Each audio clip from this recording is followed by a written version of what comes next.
What's going on? It's Astronaut H, and this is the What More Do You Want Network. Now, in this video, I will be discussing Game 1 of the NBA Finals between the Denver Nuggets and Miami Heat. And, after having over a week off and the Miami Heat playing in a Game 7, it was a test of, I was looking at rest over rust and seeing which team would come out with more of the spark early on in the game. Looking at what team was going to take the game to the other. Seeing the Miami Heat go 7 games versus the Boston Celtics, come out on top of that series. And the Denver Nuggets, who swept the Los Angeles Lakers before ultimately, getting to the NBA Finals, and just like I said, seeing what storylines will get told from the first game. And like I said, it was all about the others for me. Of course it was stars. The stars are going to play. You had your Jokic, Jamal Murray, Jimmy Butler, Bam Adebayo, guys like that. But for me, especially when it pertains to the Heat, it was going to be about the play of guys like Duncan Robinson, guys like Caleb Martin, guys like Max Strus, the others that have to play at another level so you can get, at least a game to start the series. Now for the Nuggets, we know their team, their team was more sound, but early on in the basketball game, the offense was all about Aaron Gordon. He was taking advantage of his matchup. I believe that early on in the game, he was being guarded by Caleb Martin, and he just took advantage of that matchup. The first player in double figures in Game 1. Joker was feeding him the ball early. You seen him defensive rebounding, offensive rebounding, things like that. And that was what the Nuggets were going to early in exploiting the Miami Heat's defense.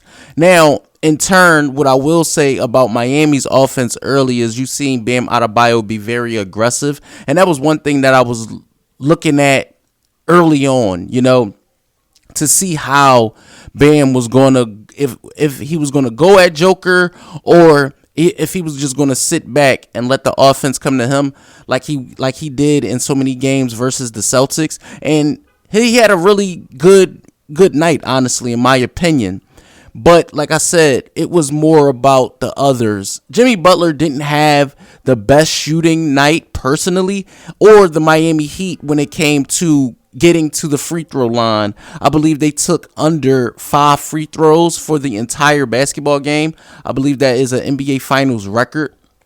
So they have to be more aggressive in Game 2. As for the Denver Nuggets, I mean, what would a Nuggets playoff game in this year be without Jamal Murray, showing that he is one of the better talents that we have in the NBA. I mean, he was making shots, taking shots, looking good offensively, and also passing the basketball. Jokic really wasn't scoring early on. He was more or less facilitating, rebounding, and his offense came later. Michael Porter Jr., who was defending the ball very well in Game 1, rebounding, hitting timely shots, threes like that. Bruce Brown off the bench also for the Nuggets had a good game. But again, like I said, I felt like the non-existence of guys like Duncan Robinson, guys like Caleb Martin, who's had to this moment in Game 1, he's had an unbelievable run in this playoffs, especially in the Eastern Conference Finals versus the Boston Celtics. So to see him not play, to a level that we've been accustomed to over at least the last 2 weeks of the playoffs, it was kind of, surprising. But again, like I said, defense, matchups, things like that, see where coaches make adjustments and so on and so forth. But I think the Miami Heat have found something with Highsmith. They did get a good contribution off the bench from Kyle Lowry. Let me not forget, Gabe Vincent did shoot the ball very well last night in game 1. But all in all, you know, when you look at it, when you look at the shot making, shot taking, pace of play, you know, how the Nuggets were leading more or less in the game, going up by a little more than 20 at a few points in a basketball game. It was just a little bit too much for me, you know, when it came to the Miami Heat actually getting that first game. And you've seen it, not in body language, so to speak, but you know, it just wasn't enough. And I think that's going to be the tall tale story of this entire series, unless the Miami Heat can figure out to get contributions from other players. Like I said, Gabe Vincent did good in game 1, but more along the lines of Max Strus. You know, Jimmy Butler has to be in that 25-30 range to give them a better shot. Let me not forget, Bam Adebayo had over 20 points in game 1. So, like I said, it's going to have to take a valiant effort by everybody with the Miami Heat. Also, you know, Joker, Murray, Porter, Gordon, you know, you look at the Denver Nuggets top to bottom, they have a nice rotation of guys coming in, making impact, Jeff Green, things like that. And it's like I said, it's going to take the Heat to go to that level that they did in the early parts of the series versus the Celtics. Now, granted, this Nuggets team isn't that Celtics team.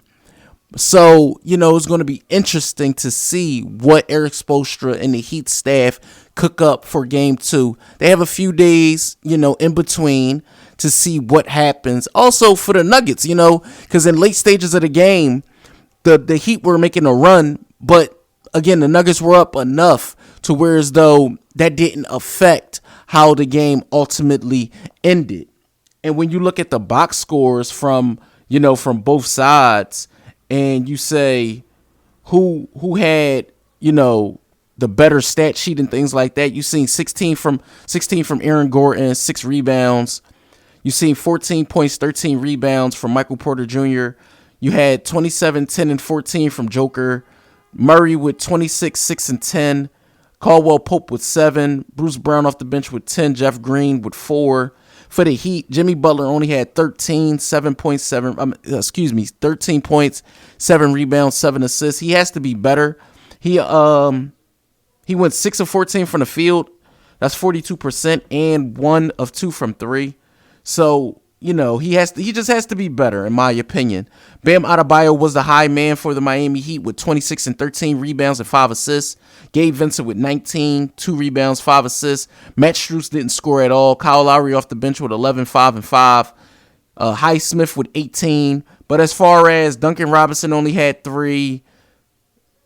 Zeller didn't score. Caleb Martin only had 3. So, you know, and if the Miami Heat start to get to the line and be more aggressive, I feel like maybe that will be cause for them to turn it around and get game 2. But they will definitely have to get one of these games in Denver, I believe, if they want to at least apply some pressure to the Nuggets early on in the series. I mean, it's the first of 4. The Nuggets got the first one. So I'm interested to see how the rest of the series turn out between these two teams. So let me know what you guys think in the comments down below. Denver Nuggets fans, Miami Heat fans, NBA fans, or if this is just your first time tuning into the channel, let me know what you think in the comments down below. Don't forget to like, comment, subscribe, hit that notification bell so you can know anytime a video is being uploaded to this channel. It's Astronaut H. This is the What More Do You Want Network, and I'll catch you guys on the next video.